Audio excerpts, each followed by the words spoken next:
Hi folks, thanks very much for joining me for this week's still water tutorial. In the vise what you see is a little terrestrial beetle pattern. As you can see, I've added a little citer post at the top here, and I'm going to show you how to put this together. So without further ado, let's get into it.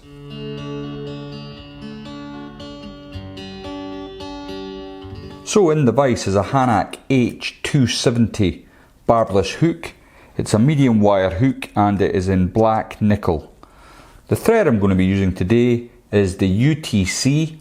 It's 140 denier, and as you can see it's black. I'm just going to add a little bit of wax to the front end of the thread just to help me gain some purchase on the shank, and I'm going to start just in behind the eye. I'm going to run a bed of thread all the way along to where the pronounced bump is on the 270 and remove my waste. Now, first thing I'm going to do is take a little tube that I've cut here. This is the 5mm Gunville cutter tube. If you're not sure how I form booby eyes and get these tubes, I'll stick a little information bar up the top. You can check out that video. So basically I've cut these using the Gunville cutters, and what I'm going to do next is cut a slight 45-degree angle, which you can see I've done here. And what I want to do is capture that in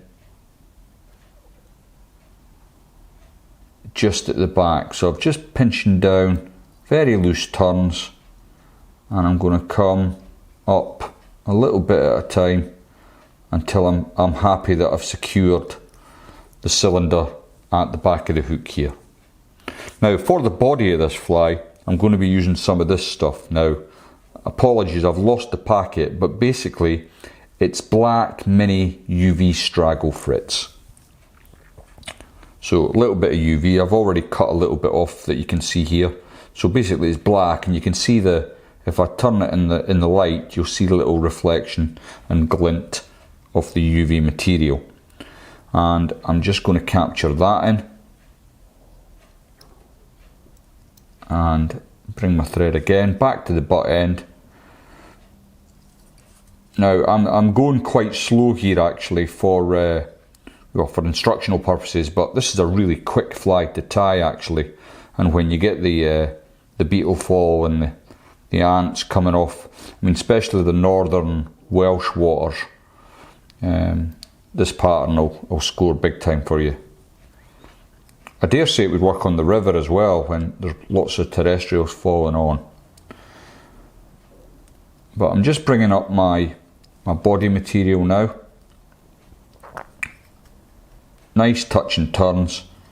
Every now and again I'm just coming in, slicking back any of the fibres so that I get that bulk in the body that I want. And what I want to do is bring it all the way up till I'm about 1/8 of an inch from the eye of the hook, and I'm going to just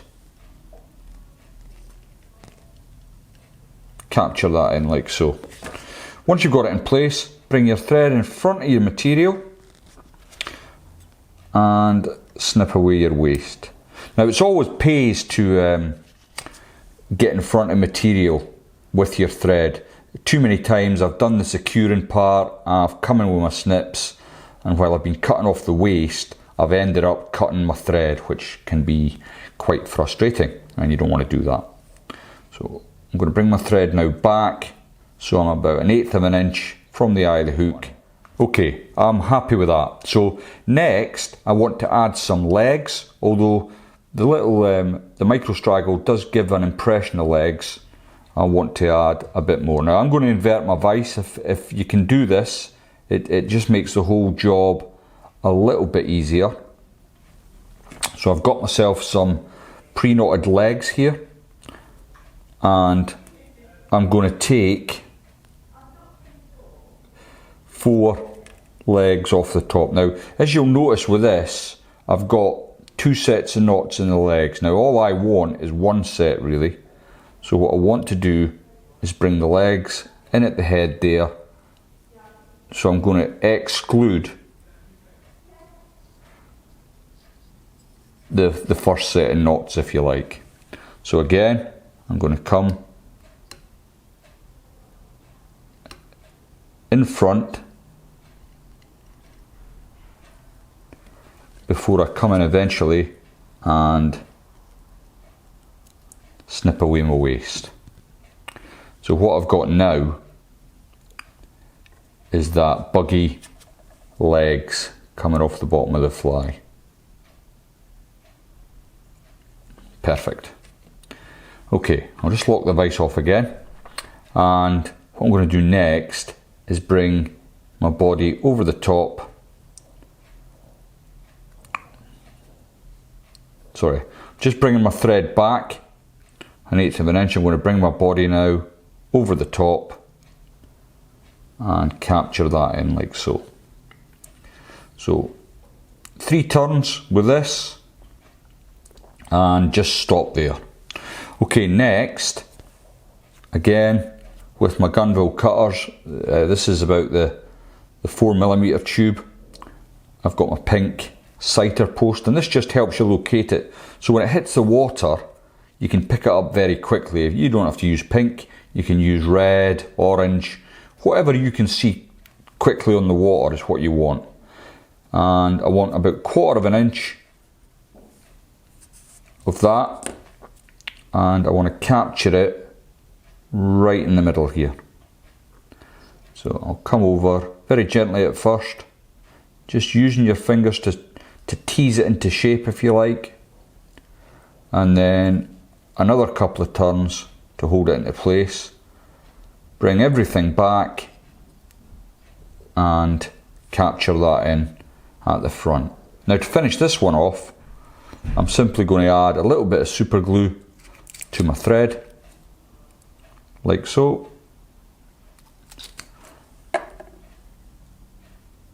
And then I can wrap up and put a couple of half hitches in. Or if you can use a whip finish tool, now's your chance to shine. And once that's done, you can come in and remove your waist. Now obviously, that's the strangest looking ant you've ever seen in your life, and you don't want it to finish off like that. So next, come in with your scissors, and with my citer post, I'd just like to move it so that it's nice and flush with the body. And the first thing I'm going to do with the head is cut it down at a 45-degree angle. Now I'm just going to open my vise so I can see what I'm doing. And I want to cut, so down at a 45-degree angle with the tips of my scissors just shy of the eye my hook. Yeah, so if I lift this up, you can see there's the eye. I've cut down at a 45-degree angle. Then what I'm going to do to finish the pattern off is simply take that nose off. And there we go. So, as I've said, you've got a buggy, leggy looking pattern. Nice citer post to locate it quickly on the water, and it'll do you a great job come a terrestrial fall. Thanks for watching. If you haven't subscribed to the channel, please consider doing so, and I'll see you all next time.